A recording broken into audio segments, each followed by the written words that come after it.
Sveiki, kaip išryškinti krūtinės raumenų kontūrus, va čia pačioje apačioje, kur krūtinė atsiskiria nuo pilvo preso. Arba gali būti klausimas, kaip išryškinti krūtinės kontūrus šitoje vietoje, kur krūtinė atsiskiria nuo kairės ir dešinės. Tiesą sakant, šitą klausimą tai yra dviejų reikalų kombinacija. Pirmasis reikalas yra sumažinti riebalų sluoksnį, nes tie, kurie yra laikėsi dietos, rengėsi kultūrizmo varžyboms, jie yra pastebėję, kad nuo kažkokio lygio, kai riebalų sluoksnis jau pradeda darytis mažesnis, raumenų masė vizualiai darosi didesnė.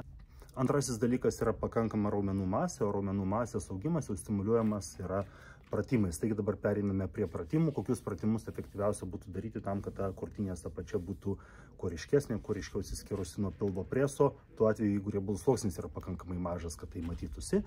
Tai pirmasis pratimas, pats bazinis pratimas krūtiniai, efektyviausias yra štangų spaudimas gulint ant horizontalaus suolelio. Ir įdomus yra dalykas tas, kai spaudžiate štangą gulėdami ant horizontalaus suolelio, dėl krūtinės ląstos formos gaunasi taip, kad jūs gulite ant horizontalaus suolelio, bet apačioje yra, bet labiausiai iškelta, aukščiausia yra krūtinės apatinė dalis. Ir kadangi štanga turi būti nuleidinėjama ties krūtinės apatinė dalimi, tai labiausiai ir dirba krūtinės apatinė dalis. Kitas variantas, kuris jau labai specifiškai dirbtų krūtinės apačią, būtų štangos spaudimas gulint žemyn galvą. Gulint žemyn galvą iš tiesų reikia labai nedidelio, tik tai to kampo gali būti 10-15 laipsnių kampas. Trečiasis pratimas būtų atsispaudimai nuo lygiagrečių. Kai daromi atsispaudimai nuo lygiagrečių pasvyrus, tada smarkiausiai dirba apatinė krūtinės dalis. Jeigu atsispaudinėjimas stengiantis korpusą išlaikyti kuo vertikalesnį, ten tada pagrindinis krūvis jau tenka tricepsui. Ketvirtasis specifinis pratimas yra suvedimai su lynais, cable crossovers. Bet juos prasminga daryti tik tada, kai jau yra užauginta pakankamai didelė raumenų masė, nes kol pakankamai didelės raumenų masės užaugintos nėra, tai yra toks šlifuojantis pratimas, kuriam neverta gaišti laiko, arba jeigu nėra užaugintos pakankamos raumenų masės, tai daryti yra tas pats, kas, jeigu daryčiau palyginimą su statybomis, tai klijuoti tapetus tuo metu, kai dar sienų nėra, kai dar pamatai netgi nėra išlieti, tai tapetai būtų klijuojami ant toro. Tai šitas šlifuojantis pratimas, kaip ir kiti šlifuojantis pratimai, turi savo vietą, jie yra geri. Aš ne pratimus kritikuoju, bet juos reikia daryti tada, kai jau yra pakankama raumenų masė. Jeigu yra treniruojamasi namų sąlygomis, kaip aš mėgstu treniruotis ir kaip aš ir varžybom netgi mėgstu ruoštis, tai efektyviausias pratimas krūtinės apačiai būtų tada atsispaudimai nuo lygiagrečių. Ir atsispaudimai nuo lygiagrečių yra pakankamai sunkus pratimas, nes atsispaudimuose nuo lygiagrečių yra keliama maždaug 80-90% kūno svorio, nes nekeliami yra tik tai rankų raumenys, nes per alkūnės sąnarį ir per peties sąnarį yra atliekamas judesys, likusi kūno dalis yra keliama.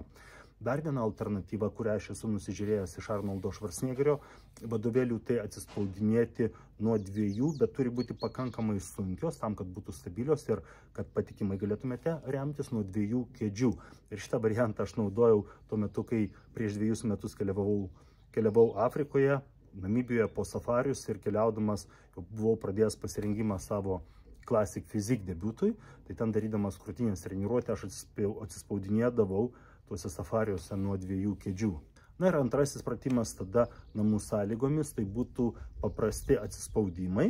Bet čia noriu pabrėžti vieną dalyką. Žmonės, kurie atlikinėja atsispaudimus arba kaip bendrą fizinio pasirengimo pratimą, arba kaip pratimą krūtinės raumenims, jie daro klaidą statydami delnų pozicijoje, pasirinkdami delnų poziciją. Delnų pozicija turi būti, delnai turėtų būti krūtinės apačios aukštyje, nes šita pozicija yra ir pati stipriausia. Ir šita pozicija artimiausia būtų štangos spaudimui, nes kai atliekamas štangos spaudimas nuo krūtinės gulint, tai štangos spaudimas nuo krūtinės turėtų būti atlikinėjamas nuo pačios apatinės krūtinės dalies. Ir tokiu atveju žastas, tai yra viršutinė rankos dalis, sudaro ne statų kampą su korpusu, bet maždaug 45 laipsnių kampą su korpusu. Nes jeigu jūs pabandytumėte patestuoti savo jėgą ir peties sąnario patikimumą, ar jeigu jums kažkas paspaustų į ranką ir jūs laikytumėte ranką sulenktą stačiu kampu, jūs jaustumėte, kad jūsų petys turi daug mažesnį stabilumą ir patikimumą negu tada, kai ranka yra nuleista. Šitoje dalyje, kai ranka yra tokiu kampu, maždaug 45 laipsnių kampą sudaro su korpusu, petys yra daug stipresnis ir tada ir svorį galima didesnį pakelti ir peties traumos tikimybė yra mažesnė. Taip, kultūrizme yra ir toks variantas, kai gulint ant horizontalaus suolelio, štanga nuleidinėjama aukštai, jis dar vadinamas yra giljotina, ir rankos su korpusu sudaro statų kampą. Bet atliekant šitą variantą, taip krūtinė irgi yra smarkiau jaučiama, nes šitoje pozicijoje jinai labiau ištempiama, bet ten galima kelti mažesnį svorį negu naudojant šitą klasikinį variantą, nes laikant rankas tokiu kampu, ar tai būtų štangos spaudimas gulint, ar tai būtų atsispaudimai, jau peties traumos tikimybė arba bent jau diskomfortas petyje yra daug didesnis. Taigi, kaip ir štanga spaudžiama turėtų būti taip suvedus mentės, taip ir atsispaudimai daromi laikant rankas tokiu pačiu kampu.